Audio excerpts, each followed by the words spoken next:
Morning students, माँ Ramamurthy classes में आप सभी का स्वागत है। स्टूडेंट्स, आज हम लोग क्लास 10th का 15th चैप्टर की एक्सरसाइज 15.1 के क्वेश्चन नंबर 21 वाइज से आगे करेंगे।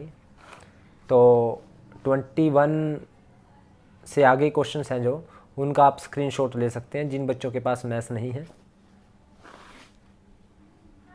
तो 21st क्वेश्चन है students, a lot consist of 144 ball pens और विच 20 आर डिफेक्टिव। एक लोट में 144 बॉल पेन है जिसमें 20 डिफेक्टिव हैं। And the others are good, और बाकी गुड हैं। Noori will buy a pen if it is good. Noori एक पेन खरीदेगी अगर वो सही होगा यानी गुड होगा। But will not buy if it is defective, अगर वो डिफेक्टिव होगा तो वो नहीं खरीदेगी। The shopkeeper draw one pen at random and give it to her. Shopkeeper एक पेन निकालता है और वो उसको दे देता है। What is the probability that she will buy it. Probability क्या होगी कि वो उसको खरीदेगी। She will not buy it, वो उसको नहीं खरीदेगी। कब खरीदेगी? जब वो गुड आएगा। कब नहीं खरीदेगी? जब वो गुड नहीं आएगा। यानी एक में तो हमें गुड आने की प्रोबेबिलिटी निकालनी, एक में गुड नहीं आने की। तो देखिए स्टूडेंट्स, नंबर ऑफ हमारे पास फर्स्ट का जो 21st क्वेश्चन है जो हमारे पास, नंबर ऑफ पेन कितने हैं हमारे पास? Total number of pen, total number of pen वो है हमारे पास 144। तो नंबर ऑफ डिफेक्टिव पेन कितने हैं स्टूडेंट्स? वो है हमारे पास 20। तो नंबर ऑफ गुड पेन्स कितने आ गए स्टूडेंट्स हमारे पास? 124 आ गए। तो Noori will buy pen if it is good and she will not buy if it is not good। तो स्टूडेंट्स, हमें प्रोबेबिलिटी निकालें नूरी के पेन खरीदने की। Probability that Noori will buy pen when one pen is drawn, when one pen is drawn। जब एक pen निकाला गया है तो नूरी के उसको खरीदने की प्रोबेबिलिटी बताएं। तो खरीदेगी कब? जब वो गुड हो गया, यानी 124 में से कोई आएगा। टोटल हमारे पास 144 है। तो स्टूडेंट्स 4 पे 4 3 जा 4 1 जा 4 3 जा 4 6 जा, तो 36। नूरी के पेन खरीदने की प्रोबेबिलिटी कितनी आ गई स्टूडेंट्स? 31 डिवाइड बाय 124 है ना, 31 divide by 36। Probability she will not buy it, probability she will not buy it. तो वो जब डिफेक्टिव आएगा, डिफेक्टिव कितने? 20/144। तो 4 5 जा 4 36 पे, यानी 5/36 प्रोबेबिलिटी किसकी आ गई? वो उस पेन को नहीं खरीदेगी। उसकी प्रोबेबिलिटी है कि हमारे पास 5/36। अब स्टूडेंट्स, हम 22nd क्वेश्चन करते हैं।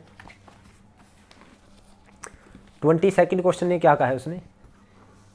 रेफर टू एग्जाम्पल 13 का 1, कंप्लीट द फॉलोइंग टेबल। हमने इस टेबल को कंप्लीट करना है। तो स्टूडेंट्स, रेफर टू एग्जाम्पल हमारे पास है 13 का फर्स्ट पार्ट। तो 13 का फर्स्ट पार्ट क्या है स्टूडेंट्स? एग्जाम्पल 13 का जो फर्स्ट पार्ट है, ये देखिए। 13 का जो फर्स्ट पार्ट है, 2 dice are, 1 is blue and 1 grey are thrown the same time, write down the possible outcome. तो 2 डाई फेंकी जाती है तो पॉसिबल आउटकम निकालनी है जब 2 डाई फेंकी जाती है। तो यहाँ पे स्टूडेंट्स क्या है? Complete the following table. Event sum on 2 dice, यानी वहाँ पे 2 डाई फेंकी जाती है। 13 का जो फर्स्ट पार्ट है, उस 13 जो क्वेश्चन है उसमें यही कहा है 2 डाइस फेंकी जाती है, 1 is blue and 1 is grey. तो जब 2 डाई फेंकी जाती है तो टोटल आउटकम कितनी होगी students? When 2 dice are thrown, तो टोटल आउटकम होगी 36। व्हेन 20 सेकेंड में, व्हेन 2 डाइस आर थ्रोन,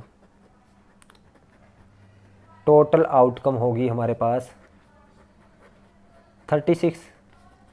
कौन कौन सी होगी स्टूडेंट्स? मैंने आपको बताया था 1 1 1 2 1 3 1 4, यानी कौन कौन सी होगी हमारे पास, उसको हम वैसे सैम्पल स्पेस बोलते हैं। वैसे ये लिखने की ज़रूरत नहीं है, मैं आपको ऐसे बता देता हूँ आपकी समझने के लिए। 1 1 1 2 1 3 1 4, मैंने बताया था जब इंट्रोडक्शन में भी। 1 5, यानी पहली पर 1 आए दूसरी पर 5, पहली पर 1 आ जाए दूसरी पर 6, फिर 2 1, पहली पर 2 दूसरी पर 1, फिर 2 2, अब 2 लास्ट में आ जाएगा स्टूडेंट्स 6 6, लास्ट में पहली पर 6 दूसरी पर 6। तो ये टोटल हमारे पास 36 हो जाएंगे आउटकम। अब उसने कहा complete the following table, table को कंप्लीट करना है। अब देखिए students, event sum on 2 dice, sum on 2 dice कितना होना चाहिए? 2। तो इसको, इस टेबल को मैं इस वे से बनाता हूँ स्टूडेंट्स ताकि आपको ईजिली से समझ आ जाए।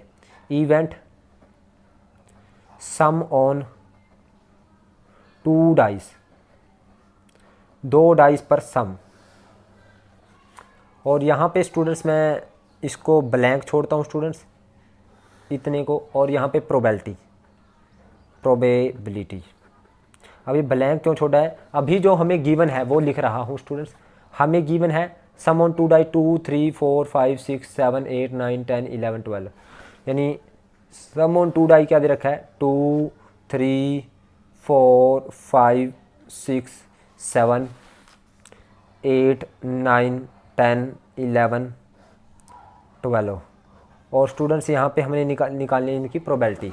और इसने जो गिवन है हमें, जैसे 2 सम की प्रोबेबिलिटी 1/36, ये है 1/36, और इसी तरह 8 सम की प्रोबेबिलिटी 5/36 उसने दिया है। 8 है जो सम, इसकी प्रोबेबिलिटी 5/36, और 12 सम की प्रोबेबिलिटी है 1/36, ये है 1/36। तो हमें यानी सम 2 डाइस, अब जब 2 डाई फेंकी है, दोनों डाई पहली पर 1 आ जाए दूसरी पर 1, तो कम से कम सम कितना बनेगा? 2 ही बनेगा। अगर पहली पर भी 1 आ जाए दूसरी पर भी 1 आ जाए तो कम से कम सम 2 बनेगा। तो यानी सैम्पल स्पेस बोलते हैं स्टूडेंट्स, वो कौन कौन से होंगे जब सम 2 बनेगा? वो इवेंट कौन कौन से होंगे? सैम्पल स्पेस, यानी पहली पर 1 आ जाए दूसरी पर 1, तो कितने केस हो गए? वैसे टोटल तो ये 36 थे, तो इसमें पहली पर 1 आ जाए दूसरी पर 2, वो हम केस निकालेंगे जिनका सम कितना 2, तो जिनका सम है वो सिर्फ एक ही केस है हमारे पास, तो एक टोटल केस कितना हमारे पास? 36, सो 1/36। अब 3 सम कैसे आ सकता है स्टूडेंट? पहली पर 1 आ जाए दूसरी पर 2, या पहली पर 2 आ जाए दूसरी पर 1। 3 सम वाले देख लीजिए स्टूडेंट, 1 2 2 2 1, लास्ट में देखिए ये 2 1 भी आ जाएगा, 1 2 ये रहा और 2 1 ये रहा। तो वैसे 3 सम चाहिए तो 1 2 और 2 1, टोटल ये कितना आ जाएंगे हमारे पास? 1 2, 2/36 हो जाएगी प्रोबेबिलिटी। तो स्टूडेंट 2/36 को 1 हम 18 बोल सकते हैं, यानी 1/18। तो 4 सम कैसे आ सकता है? पहली पर 1 दूसरी पर 3, पहली पर 2 दूसरी पर 2, पहली पर 3 दूसरी पर 3, 4 सम। पहली पर 1 दूसरी 3, दूसरी पर पहली पर 1 दूसरी पर 2, पहली पर 1 आए दूसरी पर 3, पहली पर 2 आ जाए दूसरी पर 2, पहली पर 3 आ जाए दूसरी पर 1, तो 4 सम होगा। पहली पर 4 दूसरी पर 0 तो होता नहीं है, तो हमारे पास कितने केस में? 3, तो प्रोबेबिलिटी आई 3/36। तो इसको कैंसिल करके लिख दोगे स्टूडेंट्स आप। 5 सम कैसे बन सकता है? पहली पर 1 दूसरी पर 4, पहली पर 2 दूसरी पर 3, पहले हमें 5 बनाना है सम, पहली पर 3 दूसरी पर 2, इसमें बढ़ाते जाइए, इसमें कम करते जाइए दूसरे में, इसमें बढ़ाएंगे पहली पर 4 दूसरी पर 1, पहली पर 5 दूसरी पर 0 तो हो नहीं सकता, तो ये आई 4/36, यानी ये आई 1 हमारे पास 12, और ये आई 1/9। तो स्टूडेंट्स 6 सम कैसे आ सकता है? पहली पर 1 दूसरी पर 5, पहली पर 2 दूसरी पर 4, पहली पर 3 दूसरी पर 3, पहली पर 4 दूसरी पर 2, पहली पर 5 दूसरी पर 1। तो ये आगे हमारे पास 6 सम वाले केस 1 2 3 4 5, तो ये आया 5/36। और 7 सम कैसे हो सकता है स्टूडेंट? पहली पर 1 दूसरी पर 6, पहली पर 2 दूसरी पर 5, पहली पर 3 दूसरी पर 4, पहली पर 4 दूसरी पर 3, पहली पर 5 दूसरी पर 2, पहली पर 6 दूसरी पर 1। तो ये कितने केस हैं? 1 2 3 4 5 6। तो ये आया 6/36। तो ये आ जाएगा 1/9, यानी आंसर आया 1/6। तो 1/6। 8 सम कैसे हो सकता है स्टूडेंट? पहली पर 1 दूसरी पर 7, वो तो हो नहीं सकता 7, क्योंकि होता नहीं है डाई पे। पहली पर 2 आ जाए दूसरी पर 6, पहली पर 3 दूसरी पर 5, पहली पर 4 दूसरी पर 3। 8 सम चाहिए मुझे। 4 दूसरी पर 4, पहली पर 5 दूसरी पर 3, पहली पर 6 दूसरी पर 2। तो ये कितने केस हैं? 1 2 3 4 5। तो 5/36 की प्रोबेबिलिटी। 9 सम आने के, पहली पर 3 दूसरी पर 6, पहली पर 3 दूसरी पर 6, पहली पर 4 दूसरी पर 5, पहली पर 5 दूसरी पर 4, पहली पर 6 दूसरी पर 3। तो 9 सम बन गया। 6 3 9, 4 5 9, 5 4 9, 6 3 9। तो ये कितने कैसे? 1 2 3 4।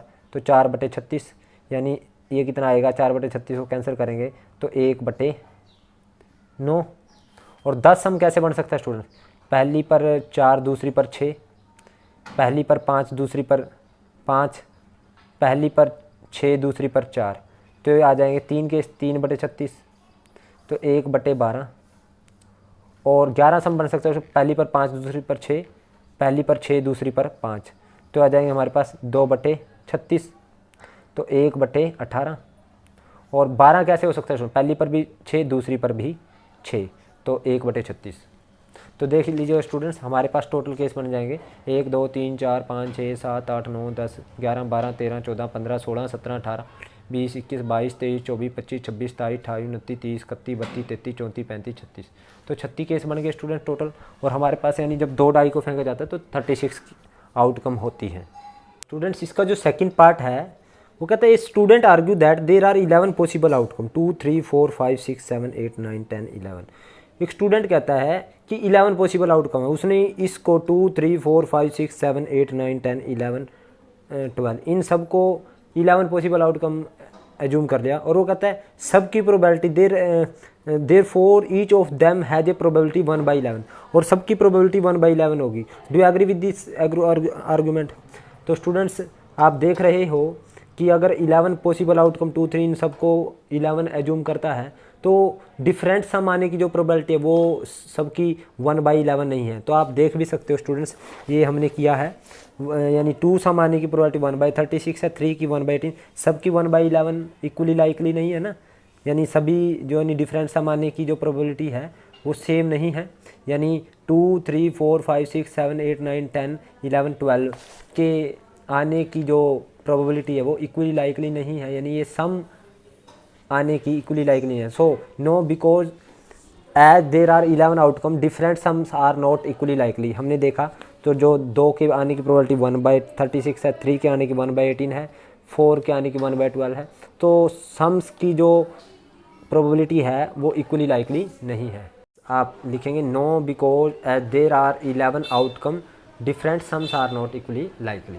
अब स्टूडेंट 23rd क्वेश्चन है, a game consist of tossing a 1 rupees coin 3 time and noting its outcome each time. एक गेम में 1 रुपये को कॉइन को 3 बार उछाला जाता है और उसकी आउटकम को नोट किया जाता है प्रत्येक बार। Hanif win if all the tosses give the same result. Hanif जीतता है अगर सभी टॉसेज पे क्या आए? सेम रिजल्ट आए। 3 हेड आए या 3 टेल आए। एंड लूज अदरवाइज वो गेम को हार जाता है। Calculate the probability that Hanif will lose the game. Hanif के गेम को लूज करने की प्रोबेबिलिटी निकालनी है। तो एक कॉइन को कितनी बार फेंका जाता है? 3 टाइम्स। तो 23rd में students, when a coin tossed 3 time, total outcome कितनी होगी स्टूडेंट्स? टोटल आउटकम होगी हमारे पास 8 2 की पावर 3। कौन कौन सी होगी? या पहली बार भी हेड, दूसरी बार भी हेड, तीसरी बार भी हेड। पहली बार हेड, दूसरी बार हेड, तीसरी बार टेल आ जाए तो दैट आर जो पॉसिबल आउटकम होगी वो कौन सी होगी? दैट आर पहली बार हेड आ जाए, दूसरी बार टेल, तीसरी बार हेड, पहली बार टेल, दूसरी बार हेड, तीसरी बार हेड, या पहली बार भी टेल आ जाए दूसरी बार भी टेल एक हेड, या टेल हेड टेल आ जाए, या पहली बार हेड दूसरी बार टेल तीसरी बार टेल, या तीनों बार टेल आ जाए। ऐसी होगी स्टूडेंट हमारे पास पॉसिबल आउटकम। यानी एक कॉइन को जब 3 बार फेंकते हैं ऐसा हो जाए पहली बार भी हेड आ जाए, दूसरी बार भी हेड, तीसरी बार भी हेड, पहली बार हेड आ जाए, दूसरी बार हेड, तीसरी बार टेल। अब टेल को बीच में ले आओ, फिर टेल को आगे ले आओ। अब इसी तरह 2 टेल के साथ एक हेड लो, हेड को बीच में ले आए, हेड को आगे ले आए, फिर तीनों टेल ले लिए। तो ये होगी Hanif will win, Hanif will win if result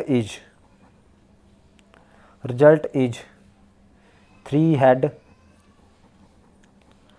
और 3 tail, अदरवाइज क्या हो जाएगा, वो हार जाएगा, otherwise he will lose the game, he will lose the game. Hanif कब जीतता है, या तो तीनों हेड आए या तीनों टेल आए तब जीतेगा, अदरवाइज वो हार जाएगा। तो प्रोबेबिलिटी निकालें, probability that Hanif will lose the game, lose the game. तो गेम को लूज करने की प्रोबेबिलिटी कितनी है हनीफ के, यानी या तो तीनों हेड आ जाए या तीनों टेल आए तब जीतेगा, अदरवाइज 1 2 3 4 5 6 इन 6 केस में से कोई भी केस आ गया तो हार जाएगा। तो हारने की प्रोबेबिलिटी 6/8, तो 3/4। आंसर कितना आया स्टूडेंट्स, 3/4। अब 24th क्वेश्चन देखते हैं स्टूडेंट्स। उसने कहा है ए डाई इज थ्रोन ट्वाइस, एक डाई को 2 बार फेंका जाता है। What is the probability that 5 will not come up either time, 5 एक बार भी ना आए और 5 कम से कम एक बार आए, 5 विल कम एटलीस्ट वंस। तो स्टूडेंट्स एक डाई को 2 बार फेंका जाता है, जब एक डाई को 2 बार फेंकेंगे तो टोटल आउटकम कितनी होगी, 36। When a die tossed twice, total outcome 36 होगी स्टूडेंट्स, 36। कौन कौन सी होगी मैं लिख देता हूँ, दैट आर, कौन कौन सी होगी, पहली पर 1 आ जाए, दूसरी पर 1, पहली पर 1 दूसरी पर 2, पहली पर 1 दूसरी पर 3, पहली पर 1 दूसरी पर 4, पहली पर 1 दूसरी पर 5, पहली पर 1 दूसरी पर 6, पहली पर 2 दूसरी पर 1, 2 2, 2 3 आ जाए, 2 4 आ जाए, 2 5, 2 6, या 3 1, 3 2, 3 3, 3 4, 3 5, 3 6, 4 1, 4 2, 4 3, 4 4, 4 5, 4 6, 5 1, 5 2, 5 3, 5 4, 5 5, 5 6, या 6 1, 6 2, 6 3, 6 4, 6 5, 6 6। तो टोटल आउटकम 36 होगी स्टूडेंट्स। तो उसने कहा है what is the probability that 5 will not come either side, 5 will come up at least once. तो 5 कम से कम एक बार और 5 एक बार भी ना आए, किसी ना आइदर, देखिए 5 will not come either time, एक बार भी ना आए, यानी number of case in which 5 is not either time, एक बार भी नहीं है, वो कितने केस हैं स्टूडेंट्स, 5 एक बार वाले 1 2 3 4 5 6 7 8 9 10 और 11 केस। ये देखिए स्टूडेंट्स, ये वाले 11 केस हमारे पास वो हैं जिनमें 5 कम से कम एक बार तो है, ये वाले। इन 11 को छोड़ करके कितने केस बच गए, 36 में से 11 गए, हम कितने बच गए, हमारे पास 25 केस बच गए। तो 25 केस ऐसे हैं जिसमें 5 एक भी बार नहीं है, और number of case in which 5 is at least once, 5 कम से कम एक बार है। तो वो केस कितने स्टूडेंट्स, वो 11 हैं जिनमें 5 कम से कम एक बार है। तो वो आ गए हमारे पास 11। तो प्रोबेबिलिटी निकालते हैं, नंबर 1 प्रोबेबिलिटी निकालते हैं, probability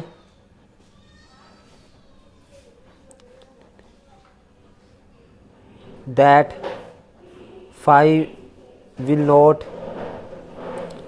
come at 5 will not come either side या either टाइम, किसी भी टाइम ना आए 5। यानी वो कितने केस हैं, 25/36। और दूसरी प्रोबेबिलिटी निकालते हैं, प्रोबेबिलिटी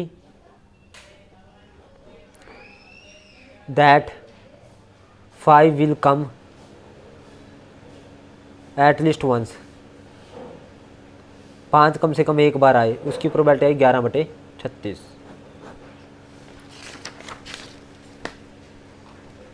अब स्टूडेंट्स इसका 25th क्वेश्चन देखते हैं। Which of the following argument are correct and which are not correct, give reason for your answer.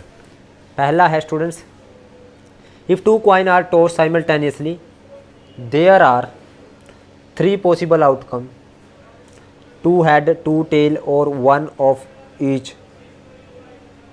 Therefore, for each of these outcome the probability 1/3। तो ये स्टूडेंट्स इनकोरेक्ट है, क्योंकि when 2 coins are, यानी हम कहेंगे 25th का जो first argument है इनकोरेक्ट है, आर्गूमेंट इज इनकोरेक्ट, क्योंकि जब 2 कॉइन को फेंकेंगे, ये देख, when 2 coin are tossed simultaneously, because when 2 coins are tossed, total outcome आएगी हमारे पास, टोटल आउटकम जाएंगी हमारे पास 4 आएंगी। कौन कौन सी आएगी, head head, head tail, tail head और टेल टेल, ये 4 आउटकम आएगी स्टूडेंट्स। तो प्रोबेबिलिटी ऑफ हेड हेड आएगी हमारे पास, यानी 1/4। प्रोबेबिलिटी ऑफ हेड टेल आएगी, हेड टेल या टेल हेड कहें, हमारे पास वो आएगी स्टूडेंट्स 1 और 1, 2/4, जिसमें एक हेड है एक टेल। और प्रोबेबिलिटी ऑफ टेल टेल आएगी हमारे पास 1/4। इट मीन्स हमारे पास करेक्ट प्रोबेबिलिटी है वो इनकोरेक्ट है, जो इसने दिया है 1/3 होगी प्रोबेबिलिटी, वो इनकोरेक्ट है। अब सेकंड है स्टूडेंट्स इसका, उसने कहा है if a die is thrown there are 2 possible outcome, an odd number or an even number, therefore the probability of getting an odd number is 1/2। ये करेक्ट है स्टूडेंट्स, आर्ग्यूमेंट इज करेक्ट, क्योंकि possible outcome कौन कौन सी होगी, possible outcome होगी हमारे पास जब when possible outcome when die throw, वो आ गई 1 2 3 4 5, 6। तो ओड नंबर कौन कौन से स्टूडेंट्स, ओड नंबर हैं हमारे पास 1 3 5, और इवन नंबर हैं 2 4 6। तो प्रोबेबिलिटी ऑफ ओड नंबर कितनी है स्टूडेंट्स हमारे पास, प्रोबेबिलिटी ऑफ ओड नंबर कितनी है हमारे पास 3/6, टोटल 3, टोटल कितने हमारे पास 1 2 3 4 5 6, 3/6 यानी 1/2 है। और प्रोबेबिलिटी ऑफ इवन नंबर कितनी है, प्रोबेबिलिटी ऑफ इवन नंबर भी कितनी है हमारे पास, वो कितनी है हमारे पास 3/6, वो भी हमारे पास 1/2 है। सो ये करेक्ट है स्टूडेंट्स, और यही हमें प्रूव करना था कि प्रोबेबिलिटी ऑफ जो ओड नंबर है वो 1/2 आएगी, वो 1/2 है, तो that's why this is correct. तो स्टूडेंट्स ये थी हमारी एक्सरसाइज 15.1। उम्मीद करता हूँ आपको समझ आई है। अगर आपको समझ आई है तो आप इस वीडियो को लाइक करें, कमेंट करें और ज़्यादा से ज़्यादा शेयर करें। और जिन बच्चों ने अभी तक मेरे चैनल को सब्सक्राइब नहीं किया उनसे एक बार फिर रिक्वेस्ट है कि चैनल को सब्सक्राइब करें। Thank you very much.